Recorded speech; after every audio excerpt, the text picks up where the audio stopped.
Welcome to Blizzard Fire. We hope this video helps fire up your solution. You begin by signing into your Google account and enabling backup and sync so photos upload automatically. Next, create a dedicated wedding album and a device folder to keep images separate. This prevents accidental mix-ins. Choose upload quality. Select original when you need prints or archiving, or high quality to save space and cost. Once done, start a batch upload from your phone or camera SD via the Google Photos app or desktop uploader, so all shots funnel into one searchable place. Once your images are in, organize by creating album sections and starring your best shots so you can find them fast. Use the Remove Duplicates tool to save space and add face groups and location tags so photos are searchable by person or venue. Rename important files for vendors.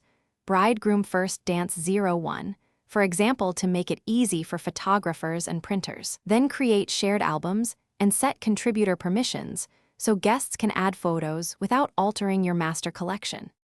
To finish, export the final album in the sizes you need for prints and downloads, and enable Google Takeout to create a full backup copy you store offline. This preserves originals. Share album links with expiration or restrict viewers to control access, then send curated folders to vendors and family. If something goes wrong, like sync stalling, check your Google storage quota, app permissions, and internet connection. Freeing space or reconnecting the account usually fixes common issues quickly so your wedding memories remain safe and accessible. Thanks for watching. If you found this helpful, don't forget to like and subscribe.